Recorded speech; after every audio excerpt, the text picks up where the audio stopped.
오늘은 웨스트민스터 대유리문답 157문답을 함께 고백하면서 하나님의 말씀을 어떻게 읽어야 하는가를 같이 생각하겠습니다. 먼저 157문을 함께 고백하겠습니다. 157문, 하나님의 말씀을 어떻게 읽어야 합니까? 답, 성경을 읽을 때에는 높이 받들고 경외하는 태도로 성경이 하나님의 말씀이며 하나님만이 우리로 하여금 성경을 깨달을 수 있게 하신다는 굳은 확신을 지니고 성경에 계시된 하나님의 뜻을 알고 믿고 순종하려는 열의를 품고 부지런함으로 성경의 주제와 내용에 주의하면서 묵상하며 적용하며 자기를 부인하며 기도해야 합니다.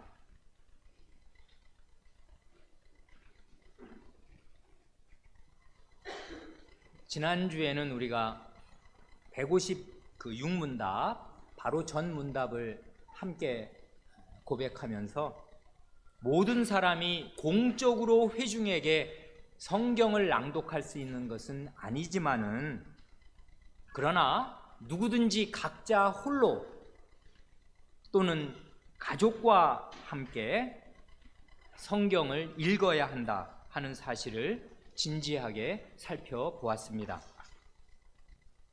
오늘 고백한 157문답에서는 하나님의 말씀을 어떻게 읽어야 하는가 하는 것을 묻고 그 답으로 거기 이렇게 내어쓰기를 한 그 시각적으로 잘 표시된 대로 5가지의 태도, 하나님 말씀을 이런 태도로 읽어야 한다 하는 그 5가지의 태도를 조목조목 적시합니다. 첫째는 하나님의 말씀, 곧 성경 말씀을 높이 받들고 경외하는 태도로 읽어야 한다 합니다. 이건 이 눈에 보이는 이 성경책 말이에요. 이 물질인 이 책 자체를 숭배하는 그런 것과는 구별된 것입니다. 그런 것을 말하는 것이 아닙니다. 성경을 읽을 때 높이 받들고 경외하는 태도를 가져야 한다는 말은 그 이유는 바로 그 다음에 나오는 말에 들어 있습니다. 다름 아니고 이 책 숭배자가 아니고요, 책이라는 물질을 숭배하는 것이 아니라 이 성경이 곧 하나님의 말씀이기 때문에 그렇습니다. 살아계신 하나님께 집중하는 것입니다. 성경이 곧 하나님의 말씀이기에 높이 받들고 마음, 숭엄한 그 경외심, 두려워하는 마음, 존중하는 마음을 갖게 되는 것입니다. 거기 334쪽, 그 다음 쪽 335쪽에 그 각주에 증거 성구가 모두 5개가 달려 있지 않습니까? 그 첫 두 시편의 말씀, 119편, 19편의 말씀은 그 읽으면 우리가 다 알만한 말씀이 됩니다. 그 다음에 그 3구절, 이게 우리한테 그 중요한 증거 성구가 되는데요. 출애굽기 24장 7절은 이렇습니다. 언약서를 가져 백성에게 낭독하여 들리매 그들이 가로되 여호와의 모든 말씀을 우리가 준행하리이다 합니다. 이건 지난번에 성찬 때 우리가 살펴본 말씀이기도 하여서 이 앞뒤 배경을 잘 이해하고 계시리라 믿습니다. 출애굽기 24장이니까 십계명이 몇 장에 나오지요? 20장에, 출애굽기 20장에 나오지 않습니까? 출애굽기 20장의 말씀은 온 백성이 어린아이까지 다 들었습니다. 듣고 죽는 줄 알았습니다. 하나님 말씀 들으면, 음성으로 들으면 좋습니까? 무섭다고요. 죽을 것 같아서 이제 그만 말씀하시고 잘 알았으니까 모세가 대신 듣고 우리에게 와서 전해달라 그 부탁을 하나님께 하지 않습니까? 그래 그 백성의 소원을 간합하신 하나님께서 모세를 산으로 부르셔서 모세에게 일러주신 말씀이 그 다음 출애굽기 21, 2, 3장 아니에요. 그리고 이제 여기가 24장이란 말입니다. 그러니까 여기 언약서라는 거, 언약의 글, 언약의 책인데 이건 그 당시에 언약의 책이라고 하면 출애굽기 21, 2, 3장의 말씀, 모세가 이 헌법에 해당하는 10계명의 부속 법률로서 홀로 이 백성을 대표하고 대신해서 하나님께 들어서 이 백성에게 이제는 인간의 육성으로 전달해야 할, 그래서 기록해 놓은 그 말씀을 가리킵니다. 그걸 이제 언약서라고 하지 않습니까? 근데 이걸 잘 읽으면 재미있는 사실을 발견할 수 있는데, 언약서를 가져 백성에게 낭독하여 들리매, 이걸 이제 읽는단 말이에요. 하나님이 원래 이거 하늘에서 직접 말씀하실 수가 있어요. 그러면 아마 백성들 진짜 죽어나갔을 것입니다. 공포감에 덜덜덜 떨려서 그 10마디 말씀 듣고도 죽는 줄 알았는데 출애굽기 21, 2, 3장의 말씀을 육성으로 하시면 어떻게 되냐고요. 견딜 수가 없는 것입니다. 그래 이제 모세가 듣고 적었습니다. 적은 이 언약서를 백성 앞에서 낭독을 한다고요. 그랬더니 백성의 반응이 즉각 나오지 않습니까? 이건 결국 책을 읽은 것인데요. 백성의 반응은 뭐라고 말합니까? 여호와의 모든 말씀을 우리가 준행하리이다.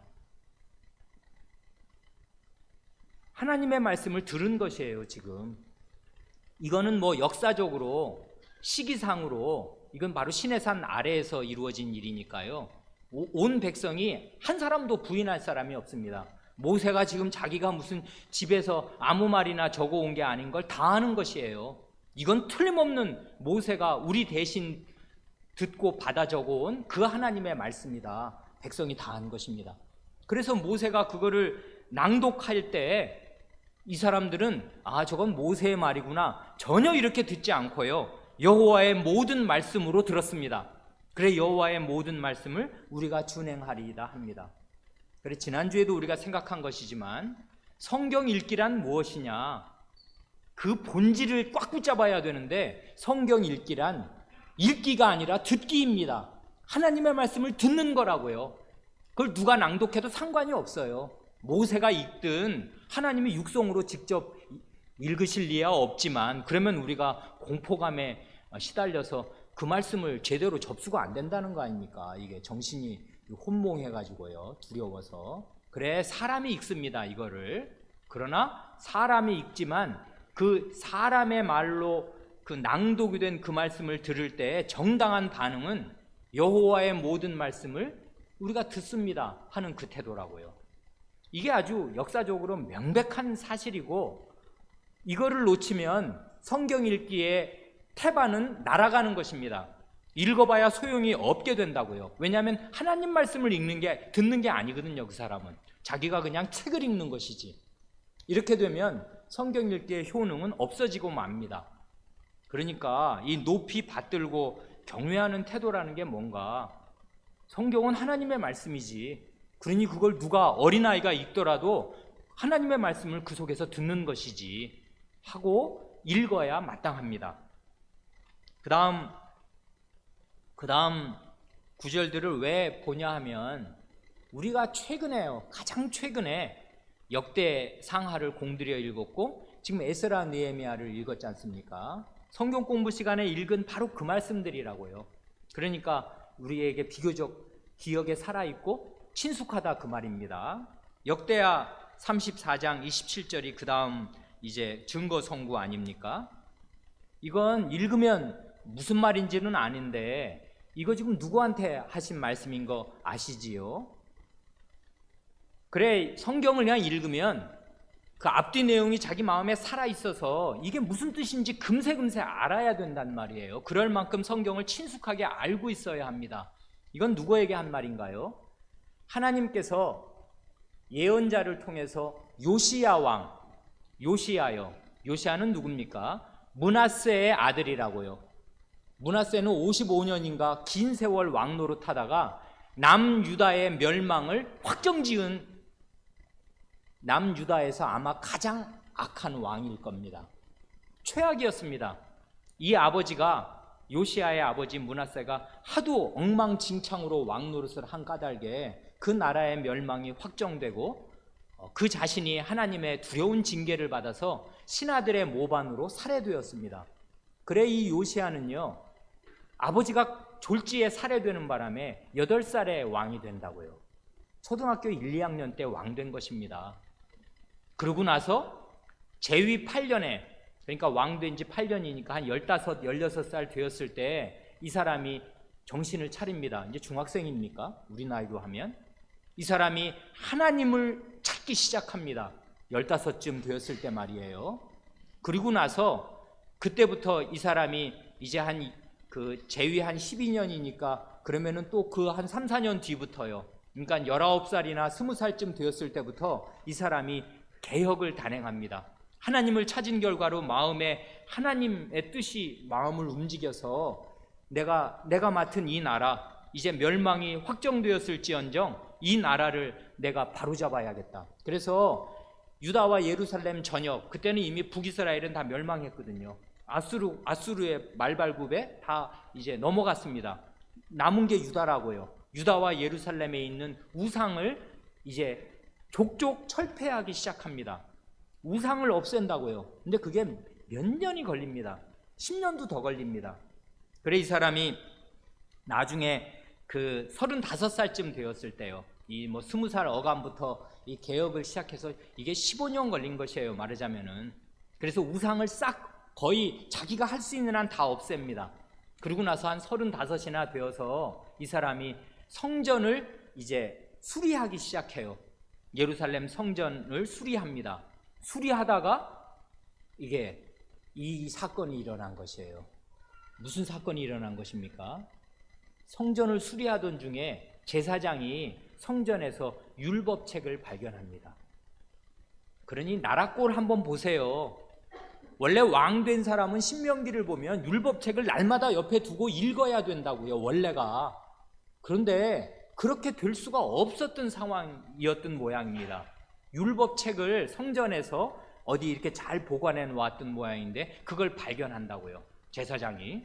그러니까 이거 모세 율법책, 율법 두루마리가 발견되었다 하니까 이 왕의 서기관, 왕의 비서쯤 되는 사람에게 이걸 율법책을, 이제 율법 두루마기를 줍니다. 그러니까 이 서기관이 왕 앞에 보고를 하면서 가지고 와서 왕 앞에서 이걸 읽습니다. 그걸 그 서기관, 자기 그 신하가 낭독하는 그 하나님 말씀을 들은 이 요시야 왕의 반응이 자기 옷을 찢고 회개한 것입니다. 거기 말을 쭉 들으니까 하나님, 그 모세의 신명기를 아마 읽었을지도 모르거든요. 신명기 28장 읽으면은 하나님 말씀 잘 순종하면 이런 복을 받고 하나님 말씀 불순종하면 이런 저주를 받는다. 우상 숭배 망하는 거지. 명백하게 하나님 말씀에 쓰여 있습니다. 그러니 이 사람이 두려움을 느끼고 옷을 찢고 회개합니다. 그리고 나서는 이 하나님 말씀을 들었는데 그러면 우리 그렇게 된다는 거야? 이제 가망 없는 거야? 망하는 거야? 해서 하나님께 여쭈려고, 하나님께 물으려고 예언자한테 사람을 보내요. 자기의 중요한 신하들을 예언자에게 보냅니다. 그때 그 예언자가 그 신하들이 자기를 찾아왔을 때 왕의 보냄을 받아서 우리가 이러저러한 경로로 하나님의 율법책을 읽고 우리 왕께서 옷을 찢고 회개하시면서 이 말대로 되겠는가 여호와께 여쭈어 보려고 당신에게 우리를 보내셨습니다. 이렇게 하니까 예언자가 대신 전한 하나님의 말씀이 이거라고요. 요 말씀 그 34장 27절 바로 앞말이 뭐냐면 그 말대로 된다. 너희는 다 망했다, 그것입니다. 우상을 섬겼으니 이 나라 망해야지. 저주의 말씀대로 된다, 그것입니다. 그리고 나서 하시는 말씀이 바로 이 말씀이라고요. 내가 이곳과 여기 유다와 예루살렘 말이에요. 이곳과 그 거민을 가리켜 말한 것을 내가 듣고, 요시야 너 말이에요. 요시야 왕, 내가 듣고 마음이 연하여 마음이 부드러워져서 어차피 다 우리 망했네 하고 될 대로 되라, 이렇게 되면 마음이 강팍해지는 거 아닙니까? 그렇게 된 게 아니라 우린 다 죽었다 하는 마음으로 마음이 겸비해지고 부드러워졌습니다. 큰일 났다, 어떻게 하면 좋으냐, 이렇게 된 것입니다. 하나님 앞에서. 그래서 하나님 앞 곧 내 앞에서 겸비하여 옷을 찢고 통곡하였으므로 나도 네 말을 들었노라 여호와가 말하였느니라. 여기 보면 누가 누구를 들었다는 겁니까? 먼저 요시야가 하나님 말씀을 들었습니다. 그랬지 않습니까? 내가 듣고 내 말을, 그게 저주의 말이든 축복의 말이든 요시야가 하나님의 말씀을 들었습니다. 그리고 정당한 반응을 보였는데 자기가 지은 죄가 있고 자기 백성이 이제까지 그 철철이 연년이 지은 죄가 있으니까 우리는 다 죽었다, 하나님 말씀에 따르면 우리는 희망이 없다 하는 마음으로 하나님의 말씀을 듣고 두려워서 겸비한 마음으로 옷을 찢고 통곡을 하였습니다. 울은 것이에요, 왕이. 그랬더니 이제는 누가 누구 말을 듣는 것입니까? 하나님께서 그 요시야 왕의 말을 들으시는 것입니다. 이거라고요. 그러니까 사람이, 잠언에 그런 유명한 말씀이 있지 않습니까? 사람이 귀를 돌이켜 율법을 듣지 아니하면 그의 기도도 가증하니라. 그것입니다. 뭐라고 하나님께 지 욕심을 자꾸자꾸 뭐 해달라는데, 아파트 당첨되게 해달라고, 뭐를 차를 사게 해달라고, 뭐 직장에 붙게 해달라고, 대학에 붙게 해달라고 기도하는데 하나님의 말씀은 안 듣습니다. 그러면 그의 기도는 가증하다고요. 그건 우상 숭배자의 기도거든요. 그게 아니고 하나님의 말씀을 듣는 것이에요.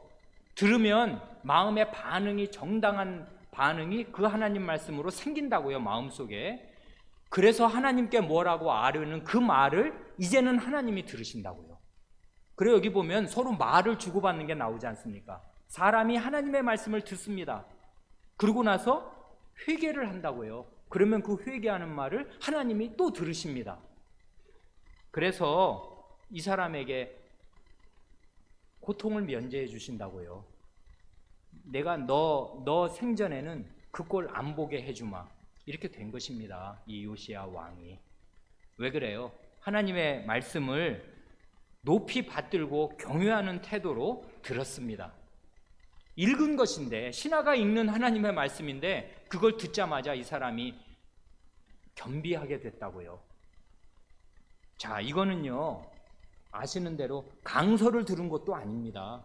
그 말씀 누가 설명해 준 거 아니에요. 신하가 그냥 율법책을 발견된 거 가지고 와서 읽은 것 뿐입니다. 그런데 그 말씀이 이 요시야 왕의 마음에 천둥처럼 울렸고, 옷을 찢었고 통곡하였고 하나님께 죄를 고백하고 회개하는 그런 태도를 취하니까 하나님이 당장 그 하나님의 말씀을 대하는 그의 태도를 보시고서 그의 회개를 받으시고서 그의, 말하자면 반응을 보여주신 것입니다.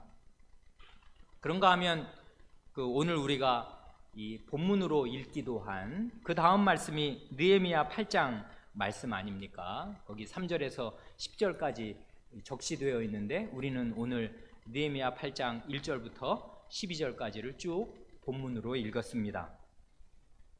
거기 보면 특별히 5, 6절을 보면요, 학사 에스라가, 이 사람은 제사장 아닙니까? 그리고 율법을 아주 능통하게 잘 아는, 정말 하나님 말씀을 잘 가르쳐주는 당대 최고의 선생님이었습니다. 제사장이면서 하나님의 말씀을 잘 가르쳤는데 이 사람에게 백성이 부탁을 한다고요. 율법책 가지고 와주시도록. 그래 이 사람이 율법책을 가지고 옵니다. 그래 5절 보면 학사 에스라가 모든 백성 위에 서서 저희 눈앞에 책을 펴니다. 율법책을 딱 책을 펼 때 어떻게 합니까? 모든 백성이 일어납니다. 이건 무슨 뜻입니까? 이건 책 숭배가 아니라요, 이 책이 지금 하나님의 말씀이다, 지금 하나님의 말씀이 우리 앞에서 펼쳐진다 하는 순간에 백성이 경외하는 태도를 보인 것입니다. 온 백성이 자리에서 일어났습니다. 그래 에스라가 먼저 하나님께 기도하지 않습니까? 이 책을 펴고 나서 하나님 광대하신 하나님 여호와를 송축합니다. 하나님께 찬송을 드리니까 백성이 손을 들고서 아멘, 아멘, 동의합니다. 저도 그렇습니다.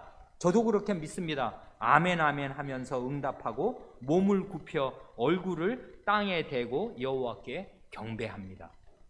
지금 성경을 아직 읽지도 않았어요. 폈습니다.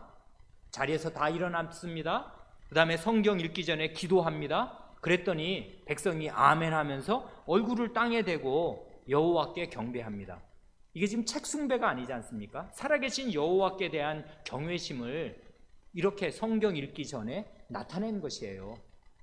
그러니까 어떻게 돼요? 8, 9절을 보면 이렇지 않습니까? 하나님의 율법책을 낭독하고 그 뜻을 해석하여 백성으로 그 낭독하는 것을 다 깨닫게 하며, 성경 낭독이 있고 그 다음에 강설이 있습니다. 강설은 이거지 않습니까? 강설은 목사가 이 말 저 말 하는 게 아니라 읽은 말씀 설명해 주는 것입니다. 이게 이런 뜻 아닙니까? 이게 이런 뜻입니다 라고 하나님 말씀을 읽고 그 뜻을 해석해서 백성으로 하여금 지금 낭독한 이 말씀이 무슨 뜻인지 알아먹게 했다, 그 말입니다. 그랬더니 결과가 뭡니까? 백성이 율법의 말씀을 듣고 다 우는지라. 하나님의 말씀을 정당하게 들으면 대개의 반응은 이런 것이에요. 왜 그래요? 회개하는 것입니다. 왜요? 하나님의 말씀은 교훈과 책망이거든요. 인생길을 가르쳐 주는데 우리가 그렇게 살아야 말이지, 내 마음이 그렇게 돼야 말이지. 내 마음은 죄투성이입니다. 그래, 하나님 말씀의 교훈이 명백하게 선언되는 순간마다 우리는 죄책감을 느낄 수밖에 없어요. 자기 근본이 뭔지를 알게 됩니다. 자기가 뭘 위해서 살았나 그걸 알게 된다고요. 헛것을 위해서 산 것입니다. 대부분의 경우에는 그래요. 하나님의 말씀은 빛이고요, 빛이 비치는 순간에 어두움이 환히 드러난다고요. 그래, 백성이 하나님 말씀을 듣고 울었습니다. 이게 하나님 말씀을 높이 받들고 경외하는 태도잖아요. 느헤미야 시대에 에스라 이 학사와 그와 함께 했던 그 레위인들이 쭉 있지 않습니까? 그 사람들이 하나님 말씀을 부지런히 이렇게 읽고 가르치고 할 때 백성 가운데 참된 회개가 있었습니다. 이런 게 성경 읽기에 올바른 태도입니다. 하나님 말씀은 늘 그래요. 그래, 설교 마찬가지고요, 이 성경 읽기 마찬가지고요. 이걸 읽으면 어떻게 돼야 되냐면 마음이 부드러워져야 돼요. 부드러워진다는 건 뭐 난 부드러운 남자야, 부드러운 여자야, 그런 게 아니고, 하나님에 대해서 마음이 강팍해지는 것이 아니고 마음이 부드러워져서 저는 죄인입니다. 하나님께서 이 모든 이 징계를 저에게 다 부으셔도 저는 아무 할 말이 없는 죄인이올시다 하는 마음으로 마음이 낮아지고 납작 엎드리는 것입니다. 이게 살 길이라고요. 그러면 하나님께서 그의 말을 그 다음부터 들으셔요. 그가 뭐라고 하는 말을 하나님도 귀담아 들어주시고 그에게 대해서 어떤 일들을 하여 주시는 것입니다. 은혜를 베풀어 주신다고요. 겸비한 사람들에게, 회개한 죄인에게만 살 길이 열립니다. 근데 그 회개는 하나님의 말씀을 듣는 데서, 하나님의 말씀을 읽는 데서 오는 거라고요. 둘째는 뭡니까? 둘째, 성경이 하나님의 말씀이며 하나님만이 우리로 하여금 성경을 깨달을 수 있게 하신다는 굳은 확신을 지니고,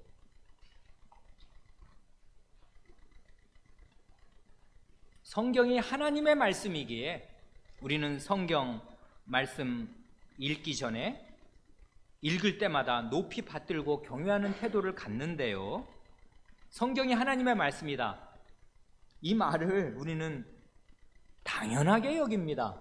물론입니다. 당연한 말이겠습니다만은 이 당연한 사실이에요. 이 지당한 사실이 근대에 들어와서 무너지기 시작하였습니다.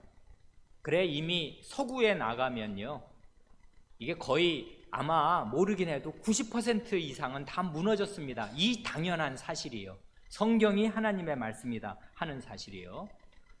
어떻게 해서 무너지게 됐냐면 이렇게 해서 무너지게 됐습니다. 근데 이건 길게 얘기 드릴 수 있는 건데 시간이 없으니까 정리해서 짧게만 말씀드립니다. 근데 독일에서요, 네로라 하는 난다 긴다 하는 최고의 성경 학자들이 나왔습니다. 근데 그 사람들은 뭐라고 주장을 하기 시작했냐면 성경은 하나님의 말씀이다, 이다가 아니라요, 성경은 하나님의 말씀을 포함하고 있다, 이렇게 생각하고 주장하였습니다. 그럼 말 맞는 것 같지요? 성경이 하나님의 말씀을 담고 있지 그러면 뭐 아니면 뭐래? 그 말 맞는 것 같지요? 성경이 하나님의 말씀을 포함하고 있으면 어떻게 되냐면, 성경을, 나 같은 좋은 학자가 성경을 잘 봐가지고요, 어느 건 하나님의 말씀이고 어느 건 하나님의 말씀이 아닌지 갈라내야 됩니다. 그러지 않습니까? 하나님의 말씀을 성경이 포함하고 있으면 옥에도 티가 있는 거고 티는 걸러내고 옥만 취해야 되는 거예요. 그러면 이게 어떻게 되는 거냐면, 사람이요, 성경 말씀 위에 올라가 가지고 요 구절은 요거는 후대에 잘못 들어온 거야, 이건 막 마음대로 섞인 거야, 요건 빼, 요건 진짜 하나님의 말씀이야. 그랬더니 몇십 년 지나서 또 다른 학자는 에이, 뭘 잘 몰라서 그래, 요게 진짜 하나님의 말씀이고 그건 아니잖아, 이러는 것입니다. 그래, 난도질을 하기 시작했어요, 성경에 대해서. 학자들이, 성경 학자들이요. 이거 우리 같은 일반 신자들은 전혀 따라가지도 못해요, 그 논의를. 뭐 성경을 원어로 읽기를 하나, 알 수가 있나. 이 사람들은 고대 근동, 성경이 나왔을 때 그 당시 근동 문화나 이 성경 원어에 해박한 사람들입니다. 그런 사람들이 성경을 난도질하기 시작했다고요. 그래서 그 사람들이 신학교에서 가르쳤고 그 신학교에서 가르친 사람들이 목사가 되었습니다. 그러니까 그 사람들은 성경이 하나님의 말씀 아닙니다. 성경에 하나님의 말씀을 포함하고 있을 뿐이에요. 그렇게 되면 어떻게 되냐면 아주 중대한 착오가 생기는데, 중대한 역전이 생기는데, 어떻게 되냐면 하나님의 말씀이 재판장으로서 우리를 판단하는 게 아니라 우리가 재판장이 되어서 하나님의 말씀을 판단합니다. 골라내야 되거든요. 옥석을 구분해야 되거든요. 우리가, 사람이 말이에요. 그래, 결국 이 사람의 이 바가지만한 머리가, 사람의 이성이, 사람의 판단력이 하나님의 말씀을 재단하게 되었습니다. 이게 지난 200~300년에 기독교계에서 일어난 전에 없던 일입니다. 그 전까지는 성경의 권위를 부인한다거나 인정하지 않는 일이 없었어요, 기독교계에. 그런데 현대에 똑똑해진 사람들이, 과학기술 문명으로 무장한 현대인이 드디어 하나님 말씀 위에 올라서서 하나님 말씀을 재단하기 시작한 것입니다. 그래, 지금은 우리처럼 이렇게 성경의 모든 말씀을 하나님의 말씀으로 다 믿는 이런 사람들은 원시인에 가까운 순진한 사람들로 치부됩니다. 그런 시대가 되었습니다, 우리 시대가. 그래서 이 오래된 370년 전에 이 고백이 우리에게 더욱 소중한 시대가 되었습니다. 뭡니까? 너무나 평범해서 우리는 별로 마음에 감흥도 없는 이 말씀, 성경이 하나님의 말씀이며, 그래, 우리가 하도 오래전에 이제 배워서 지금은 까마득한, 우리는 지금 뭐 150 몇 문 배우고 있는데 대우림답 산문이 바로 그것을 가르치거든요. 산문이 뭐냐면 이것입니다. 하나님의 말씀이 무엇입니까? 그게 산문이에요. 답은 뭡니까? 하나님의 구약과 신약에 있는 거룩한 책들이 하나님의 말씀이며 믿음과 순종의 유일한 준칙입니다. 이거라고요. 구약과 신약에 있는 거룩한 책들, 이 66권 말이에요. 우리 아이들이 노래로 외우는 창세기, 출애굽기, 레위기 쭉 나가서 요한계시록에 이르는 이 66권 전부가 하나님의 말씀입니다. 이걸 놓치면, 이거를 여기서 한 발만 유보해서 성경이 하나님의 말씀을 담고 있지, 요렇게 한 발 말하자면 물러서면 성경의 권위는 무너지는 것입니다. 그렇다고 성경의 권위가 무너지는 것은 아니지만 그 사람에게는 하나님의 말씀으로서의 기능하지 않는다고요. 이게 그러니까 중요한 말이 됩니다. 그 사람들이 왜 그랬을 것 같습니까? 근데 요 말을 몰라서 그랬어요. 그 다음 말이 이거지 않습니까? 성경이 하나님의 말씀이며 그 다음 말, 하나님만이 우리로 하여금 성경을 깨달을 수 있게 하신다는 굳은 확신, 요게 없었던 것입니다. 요걸 모르는 것이에요. 이건 뭘 말하는 것입니까? 하나님만이 우리로 하여금 성경을 깨닫게 하신다. 이건 뭘 말하는 것입니까? 인간의 상태란 뭐냐?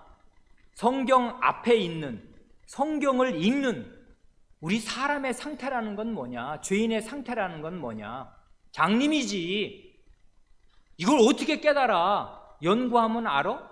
그 히브리어, 헬라어, 아람어 쌈박하게 알면, 그래서 원어로 성경을 읽으면 성경을 알아? 천만의 말씀이지 이것입니다. 성경이 정말 하나님의 말씀이라면 말이에요. 하나님의 언어라고요. 하나님 자신의 말씀인데, 아니 태평양 깊이를 모르는 우리가 이 바가지만한 머리로 온 우주를 지어내신 하나님의 그 말씀과 뜻을 무슨 수로 담아내며 무슨 수로 안단 말입니까? 불가능하다고요. 특별히 우리는 죄인입니다. 죄는요, 마음의 문제이면서 동시에 지성을 왜곡시킨다고요. 죄인은 진리보다 거짓 것을 더 좋아합니다. 죄인의 특징입니다. 진리가 아니라 거짓말을 더 좋아하고 잘 믿어요. 진리를 제공해도 진리인지 알아보지 못해요. 왜 그래요? 장님이에요. 장님에게는 햇빛이 찬란하게 비춰도 소용이 없어요. 왜냐하면 눈을 감았지 않습니까? 깜깜해요. 이게 사람의 형편입니다. 이걸 그 사람들이 몰랐다고요. 왜냐하면 이성은 무오하다고 생각하는 거죠. 암암리에. 우리는 그냥 읽으면 아는 거잖아. 아니 과학기술 이제까지 이런 사실들을 다 발견했는데 이거 책인데 이걸 왜 몰라? 출애굽기 쭉 읽으면 이거는 여기서 고대 근동의 문서랑 이건 완전히 똑같아. 홍수설화, 이거는 고대 근동에 다 있었어. 홍수설화 많잖아. 그 중에 하나야. 비슷하네. 어디 한번 비교해볼까? 논문을 줄줄이 쓰고 박사 몇 명이 나오는 것입니다. 홍수설화를, 성경에 나오는 노아 홍수설화와 고대 근동의 홍수설화를 비교한 박사 논문들 말이에요. 언어에 공통점이 있네. 이거 여기서 온 거구만. 갖다 베낀 거네. 이렇게 되는 것입니다. 그러면서 성경을 재단할 수 있다고 생각을 했는데, 하나님의 말씀이라면 죄인인 사람의 힘으로는 전혀 알 수가 없다. 한 글자도 모른다. 사실은 그걸 몰랐던 것이에요. 우리 주님께서 직접 이렇게 말씀하십니다. 이거 우리 주님의 말씀인데요. 마태복음 11장 25절 27절 말씀에 이런 두려운, 그러나 이런 소망스러운, 두려움과 소망이 교차하는 이런 말씀이 있습니다. 이건 왜 두렵냐 하면요, 이게 하나님의 백성에게 하신 말씀이에요. 벳세다, 고라신, 가버나움이 나중에 예수님의 제2의 고향이거든요. 예수님이 나사렛에서, 거긴 산골짜기 아니에요. 산꼭대기라고요. 궁벽한 곳. 거기에서 일종의 갈릴리의 도회지, 해변가, 갈릴리의 해변의 중심지였던 가버나움으로 이사 오셨거든요. 그 공생애 중에. 그래서 가버나움이 예수님의 일종의 제2의 고향이다 보니까 거기에서 굉장히 많은 그 가르침을 베푸시고 이적을 행하셨는데, 그 사람들이 예수님 안 믿습니다. 그래, 그 동네 사람들이 벳세다, 거기 고라신, 가버나움, 거기가 이렇게 그 해변가에 있는, 갈릴리 호숫가에 있는 그 부유한 마을들이거든요. 예수님의 은혜를 가장 많이 받은. 그런데 하나님, 예수님의 말씀 제일 안 믿습니다, 이 사람들이. 그러니까 예수님이 그때 이렇게 말씀하십니다. 뭐라고 말씀하십니까? 마태복음 11장 25절. 그때 예수께서 대답하여 가라사대, 천지의 주제이신 아버지여, 이것을, 내가 전하려는 아버지 하나님의 계시의 말씀을 지혜롭고 슬기 있는 자들에게는 숨기시고 어린 아이들에게는 나타내심을 감사하나이다.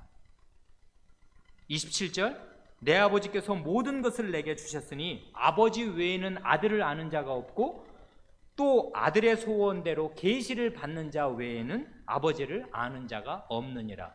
이걸 없느니라고 읽어야 하는지, 없습니다, 없나이다 라고 읽어야 하는지 잘 모르겠습니다. 이게 지금 기도의 말씀인지 아니면 백성에게 설명하시는 말씀인지 잘 모릅니다. 어찌되었든 우리 주님의 말씀이 바로 이것입니다. 하나님 아버지를 아는 것, 그리고 그 하나님 아버지의 아드님인 예수 그리스도를 아는 것은, 이건 죄인에게는 완전한 신비입니다. 전혀 알 수가 없어요. 아버지 외에는 아들을 아는 사람이 하나도 없고요. 아드님 외에는 아버지를 아는 사람이 없는데, 그러면 모든 원천적인 그 삶의 길이 봉쇄된 것인가 하면 유일한 게 아들의 소원대로 계시를 받는 자입니다. 하나님의 아드님이 기뻐하시는 대로 계시를 베풀어 주시는 그 사람들만 아버지를 압니다.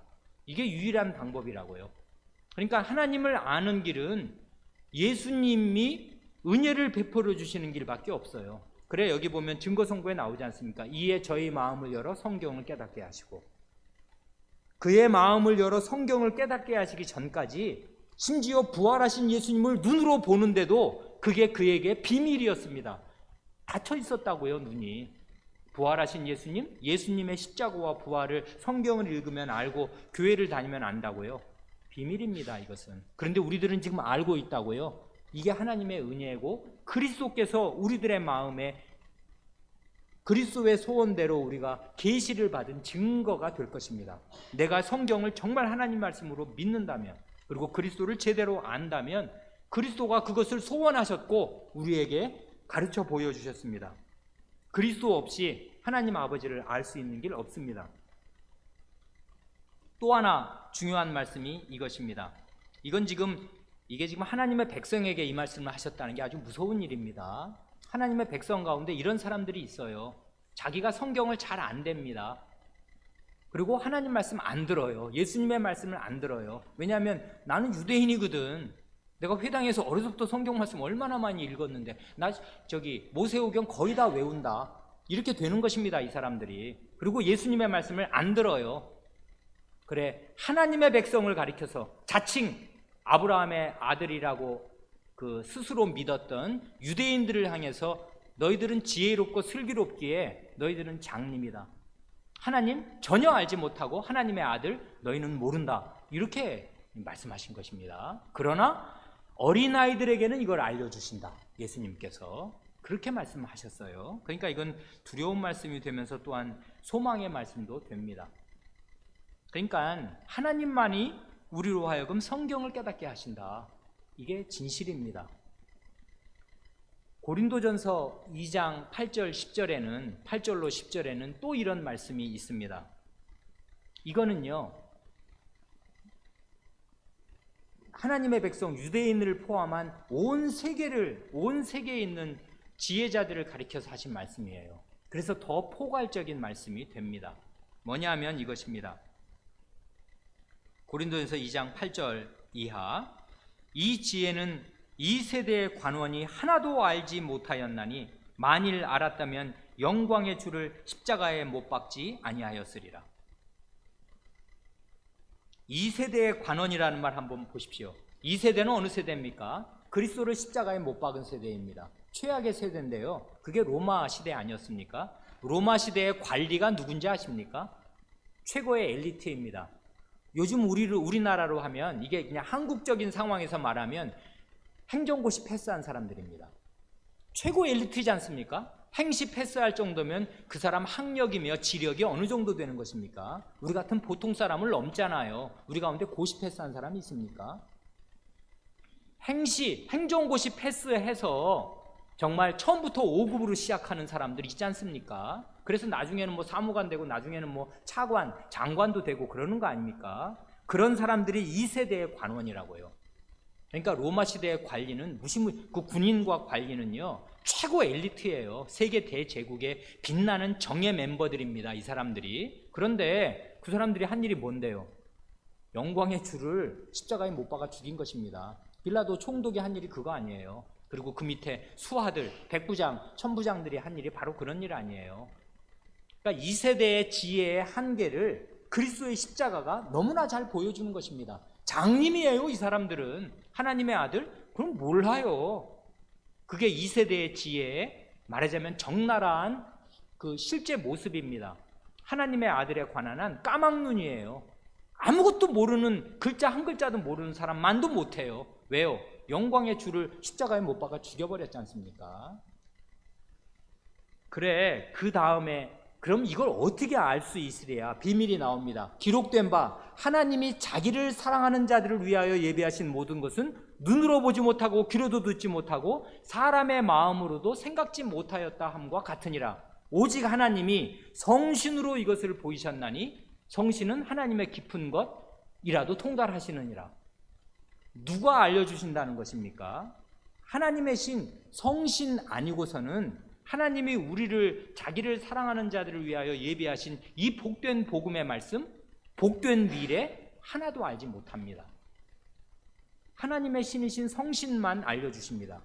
그러니 말이에요. 아까 우리 마태복음에서는 아들과 아들의 소원대로 계시를 받는 자, 아드님 예수 그리스도가 하나님의 복음을 깨닫는 말하자면 유일한 길입니다.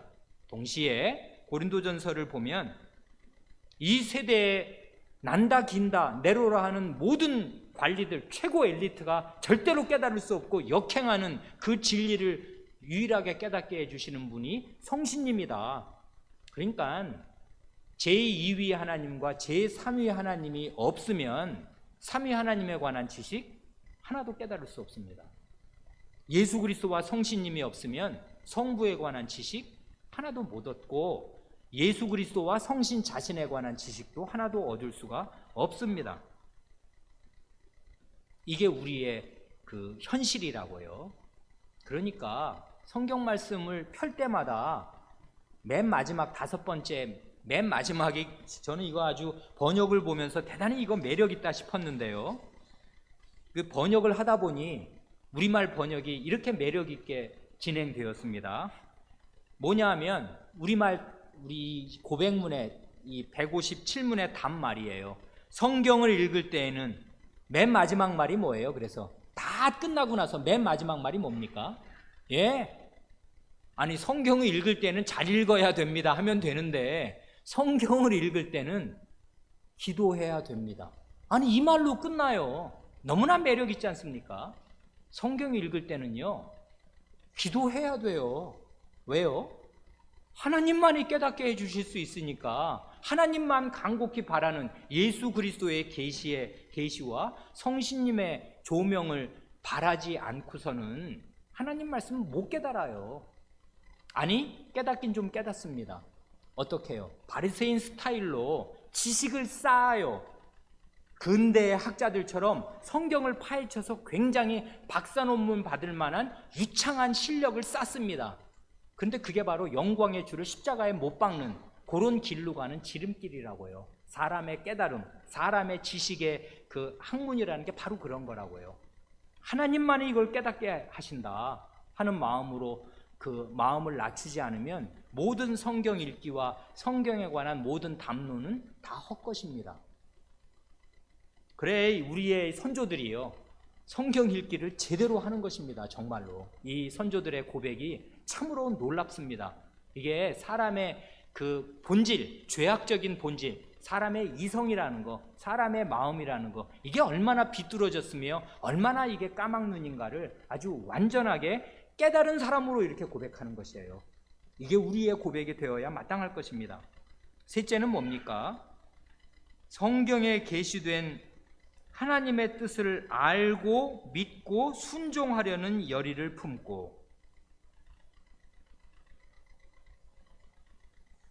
성경을 왜 읽는 거냐 하면 하나님의 뜻, 이 성경 안에 열어 보여주신 하나님의 뜻을 알고 믿고 순종하려는 그런 열망을 가지고 성경을 읽어야 한다 이것인데요.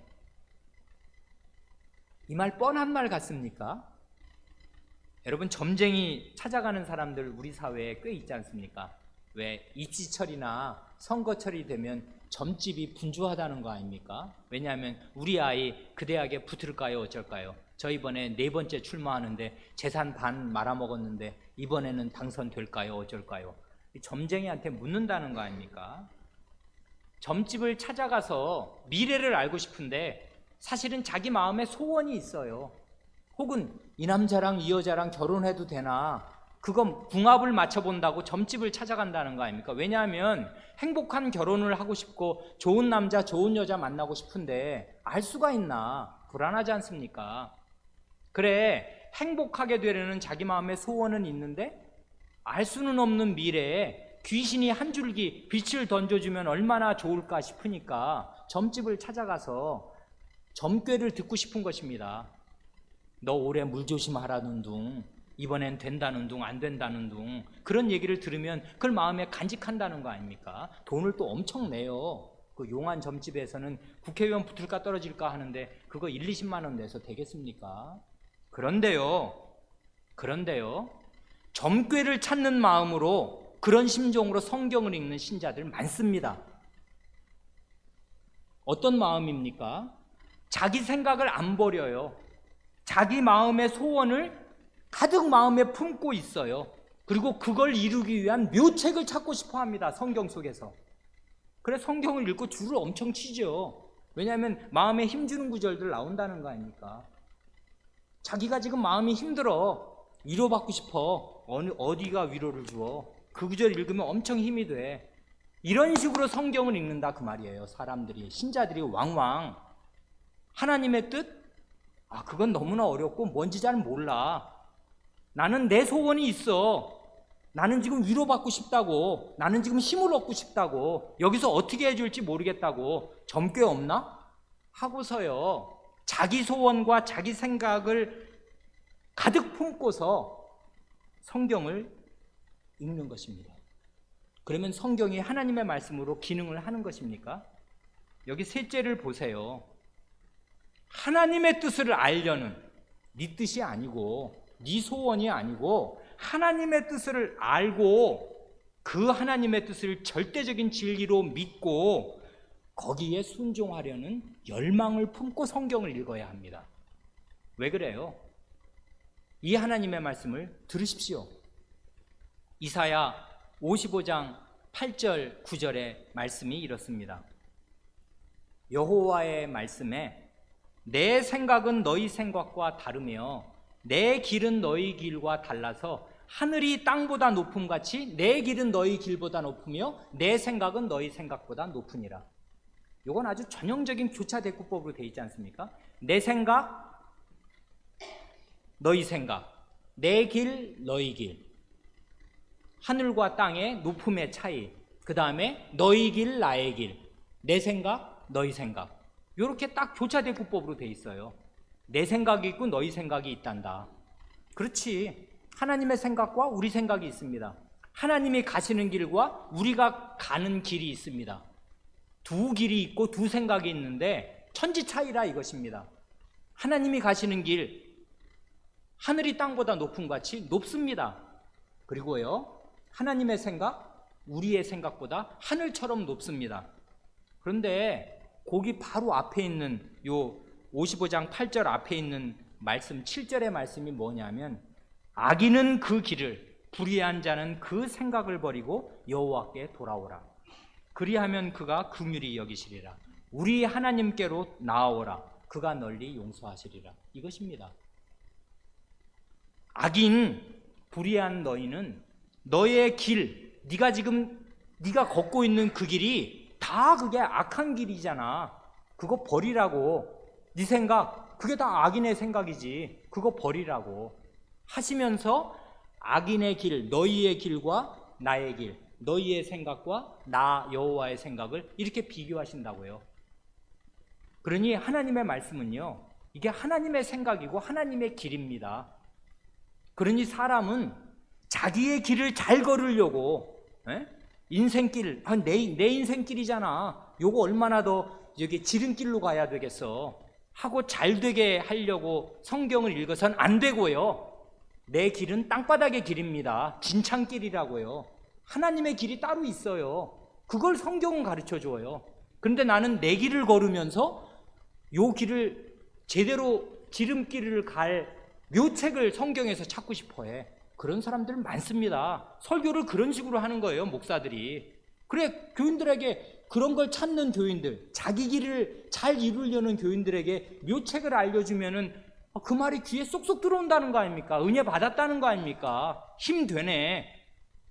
힘은 되긴 뭐가 돼요? 사람 잘 되라고 네 길을 보장해주는 그런 하나님의 말씀을 마치 점괘집 읽듯이 힘주는 말씀을 자꾸자꾸 강설한다는 거 아닙니까? 설교랍시고. 그건 하나님의 뜻을 성경에서 읽는 게 아니라고요. 성경은 하나님의 말씀입니다. 하나님의 뜻을 거기서 우리는 배워야 돼요. 내 뜻, 내 생각 접어두어야 됩니다. 여러분, 포맷이라고 아시잖아요. 포맷. 컴퓨터 한 몇 년 쓰다 보면 어떻게 돼요?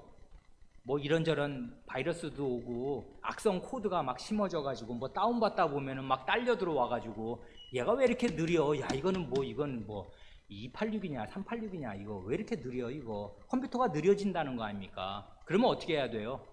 주기적으로 한 몇 년에 한 번은 그야말로 뭐 새로 사든가 아니면 그러기 돈 아까우면 포맷을 하는 거 아니에요.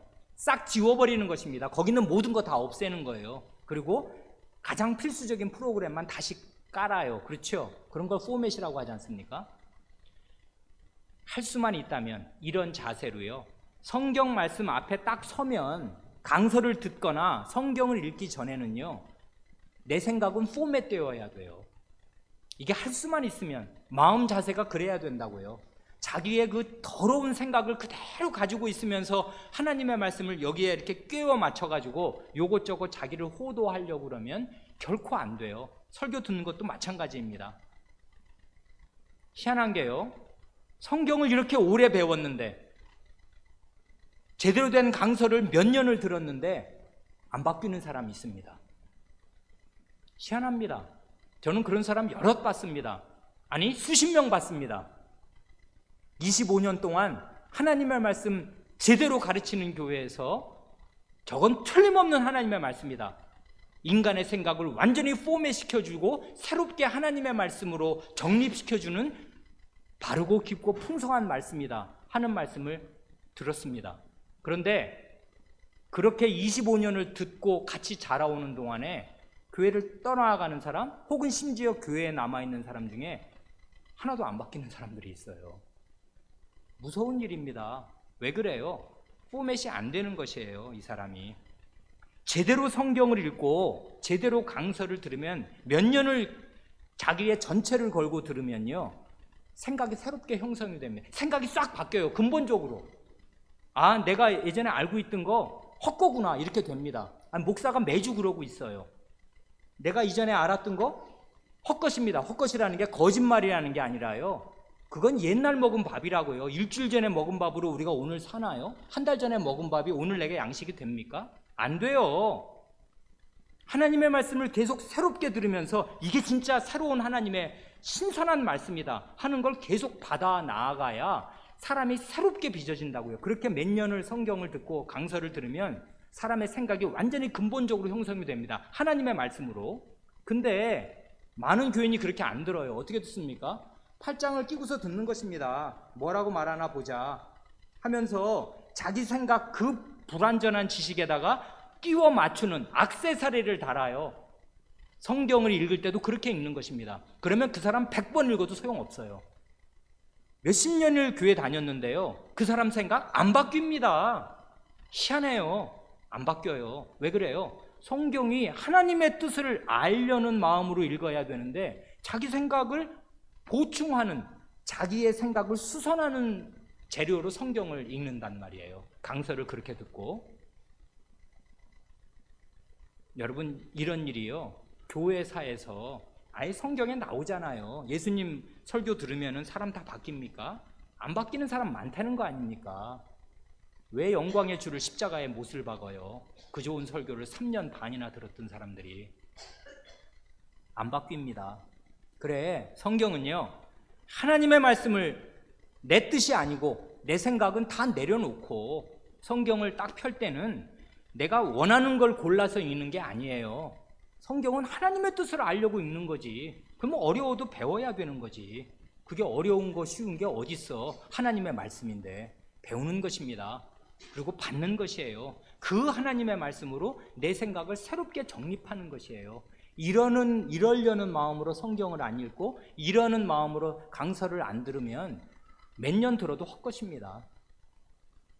아무 소용없어요. 그런 예를 너무나 많이 보았습니다. 그런데 오늘 우리의 신앙 고백이 그걸 너무나 잘 보여줘요. 아니, 성경은 하나님의 뜻을 알고 믿고 순종하려는 열의를 가지고 읽어야지.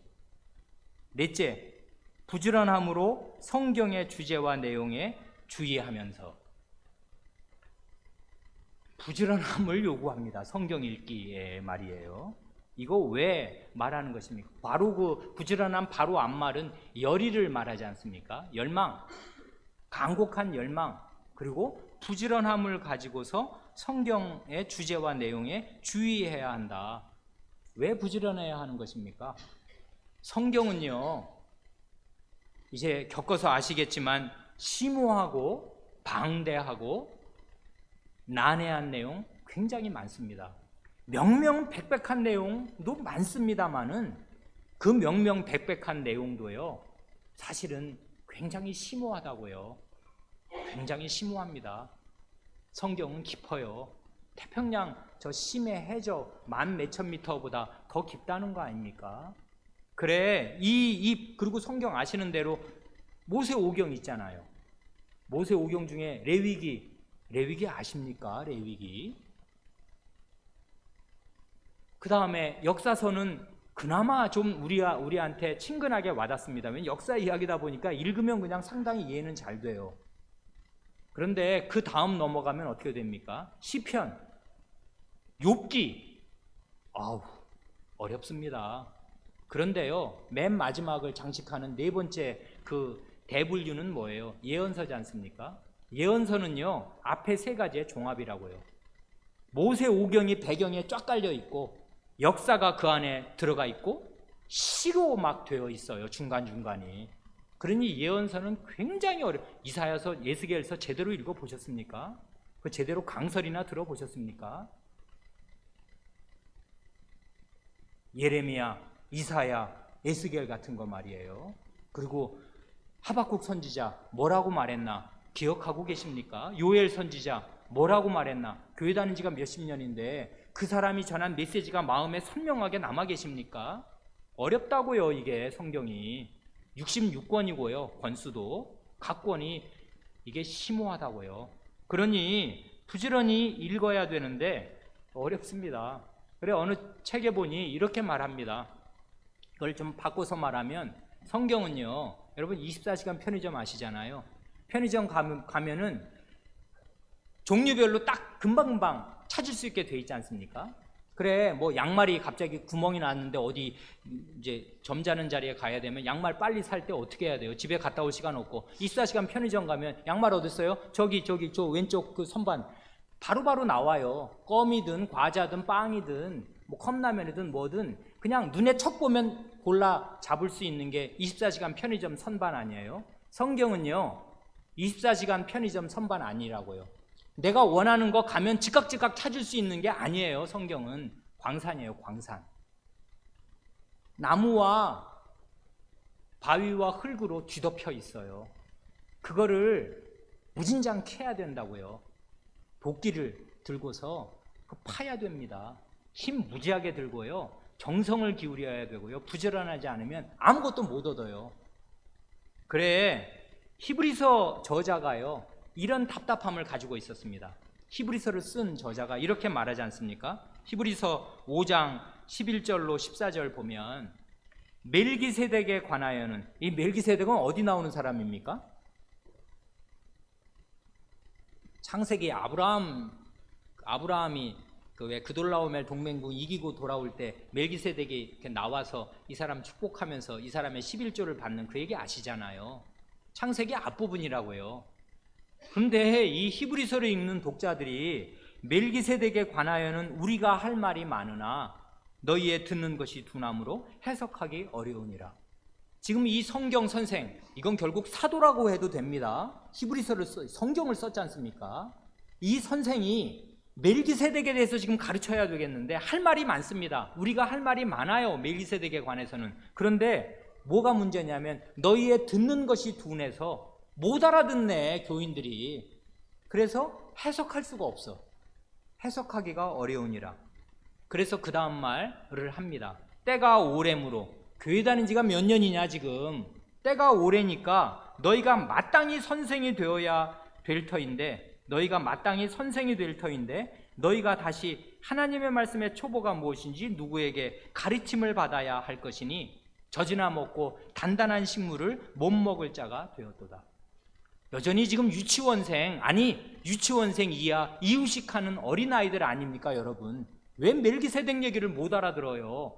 그걸 내가 말할 준비가 안 돼 있잖아요. 이걸 말하면 알아듣나? 못 알아들으니까 내가 그 말 못하겠습니다 하면서, 여러분 어린아이 아닙니까? 어린아이 특징이 뭡니까? 죽을 먹어야 돼요. 이가 없거든. 씹을 수가 있나? 그러니까 맨 마지막이 이거지 않습니까?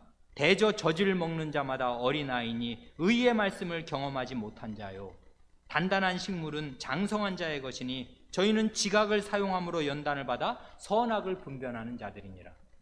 어린아이의 특징은 단단한 음식 못 먹습니다. 그러면 어떻게 되냐면, 이게 중요한 건데, 의의 말씀, 하나님의 의로운 말씀을 경험하지 못하게 됩니다. 죽이나 먹어야 돼요, 늘. 그렇게 되면 어떻게 되냐면 선악을 분별하지 못하게 됩니다. 선악을 분별한다는 놀라운 말이 나왔지 않습니까? 선악과의 기능이 이거잖아요. 선악을 알게 해주어, 저 나무가. 근데 선악과를 따먹어서 선악을 알게 되는 게 아니라요, 의의 말씀을 경험하여 알게 될 때 그 사람이 선한 것이 무엇이고 악한 것이 무엇인지를 제대로 어른답게 분별하게 됩니다. 장성한 사람으로서. 이 하나님의 말씀을 먹는 데서 자라야 선과 악을 하나님의 말씀으로 분별하게 된다고요. 근데 히브리서의 독자들, 히브리서를 읽는 사람들이 그렇게 못 되었던 것입니다.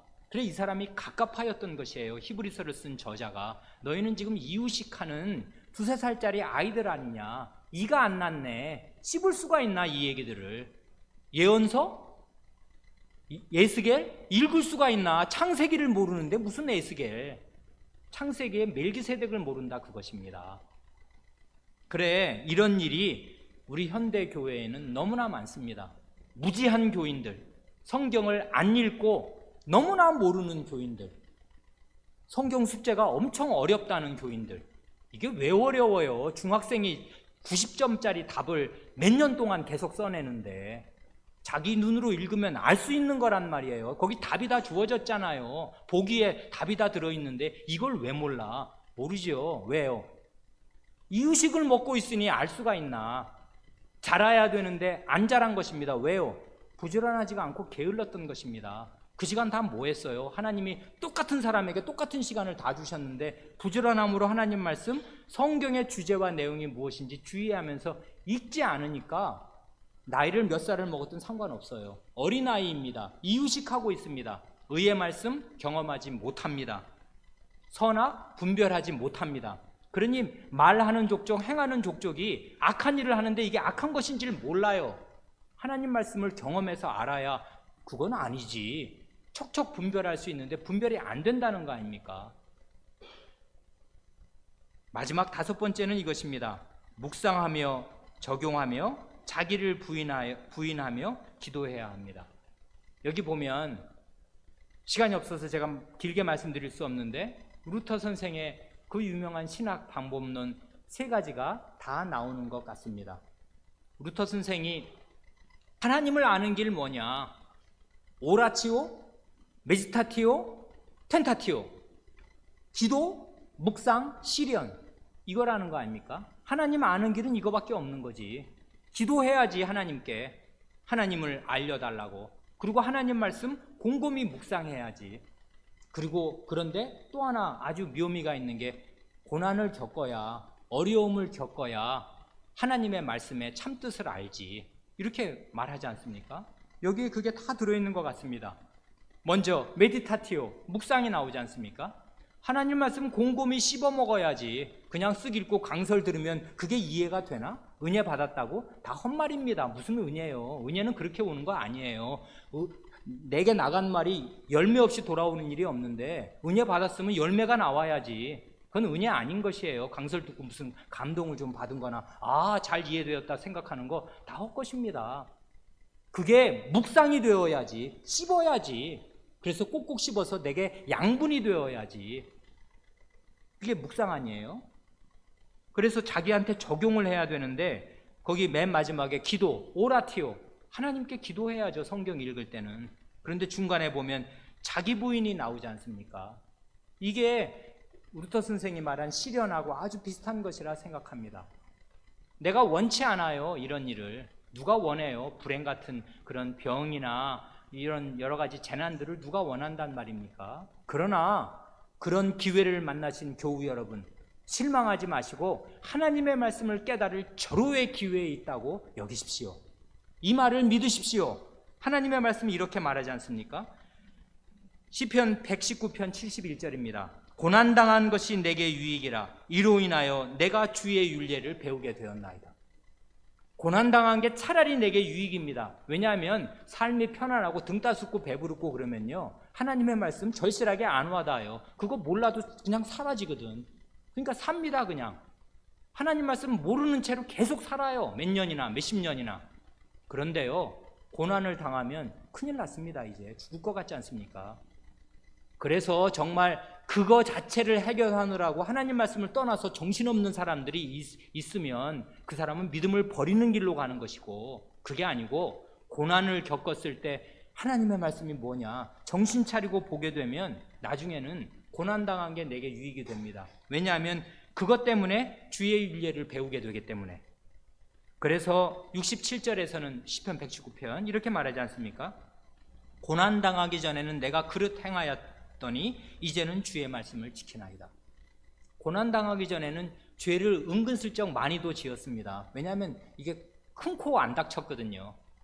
그래, 편안하게 이주의 저죄를 짓고 살았는데 덜컥 암이 생겼네, 덜컥 큰 병이 생겼네. 그러면 죄 지으면 큰일 난다고 생각하게 되니까 고난을 당하면서 이 사람이 주님의 말씀을 지킵니다.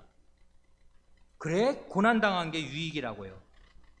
그래 놓고 고난을 이기는 즐거움도 줍니다. 힘이 된다고요, 주님의 말씀이. 92절, 주의 법이 나의 즐거움이 되지 아니하였다면 내가 내 고난 중에 멸망하였으리이다. 고난은 그 자체로 무슨 유익을 주는 게 아니지 않습니까? 고난은 힘든 거고 나쁜 거지 뭐가 좋아요. 그런데 주님의 말씀이 내 안에 있어서 그게 내 마음에 즐거움이 되고 힘이 되어서 이 고난을 이기는데, 이런 주님의 말씀이 없었으면 내가 고난 중에 멸망했겠다, 이렇게 고백하는 것입니다, 이 시인이 말이에요. 그러니 기도, 묵상, 시련, 이것입니다. 이게 하나님 말씀 배우는 길이라고요. 그래서 우리는 자기를 부인합니다. 어려움이 닥쳤습니다. 나를 부인하고 내 생각 부인하고 이런 어려움 없이 좀 편안하게 살면 성경 말씀 잘 읽고 좋을 텐데, 아닙니다. 그 어려움 당할 그때가 하나님 말씀 배울 때예요. 그러니 어려움 당한 여러분들 성경 숙제 더 열심히 하십시오. 뒤로 미루지 마시고요, 큰일 났다 생각하지 마시고 하나님 말씀 배워야 될 기회, 절호의 기회로 여기십시오. 하나님께 기도하시고 하나님의 말씀을 묵상하십시오. 그 어려운 길에서 하나님의 뜻을 찾으십시오. 살 길을 찾지 말고 하나님의 뜻을 찾으시라고요. 그러면 살 길이 열릴 것입니다. 그래야 살아도 제대로 살 것입니다. 하나님의 말씀이라고요. 하나님의 말씀은 이런 태도로 읽는 것입니다. 그러니 우리의 선조들은 얼마나 하나님 말씀을 진지하게 대한 것입니까? 성경 읽기를 이런 5가지의 태도를 가지고 한 것이에요. 이러지 않으면 뭐 신자라고 하겠습니까? 이런 태도로 성경을 읽지 않으면 우리가 어떻게 하나님의 백성다웠게 예수 그리스도의 제자라고 할 수 있겠습니까? 스승의 말씀을 거의 모르고 있는데 제자는 무슨 제자겠습니까? 이런 성경 읽기여야 합니다. 우리가 다 이렇게 되기를 참으로 바랍니다. 기도하겠습니다.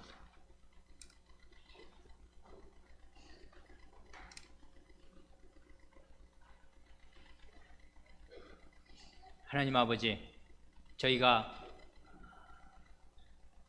역대하 느헤미야의 말씀이나 우리 주 예수 그리스도의 말씀이나 사도가 전한 성경 말씀을 통하여, 그리고 저희의 믿음의 선조들이 이렇게 정연하게 고백한 신앙 고백의 내용을 통하여 하나님의 말씀을 어떻게 읽고 들어야 하는가를 배웠사오니, 이 배운 내용이 저희의 마음에 남아있게 하시고 저희의 마음을 움직이게 하시고 저희의 성경 읽는 태도, 하나님의 말씀 듣는 태도를 근본적으로 반성하게 하시옵소서. 그리하여 하나님의 말씀이 가르쳐주는 방향으로, 신앙 고백서가 지시하는 방향으로 돌이키고 돌이킬 수 있게 하여 주시옵소서.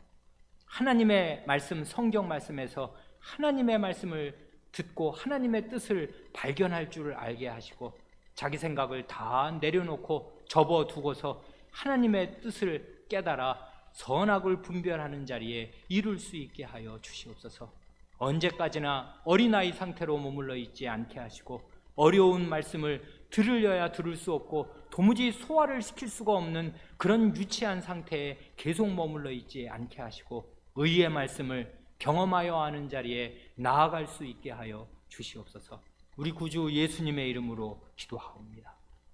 아멘.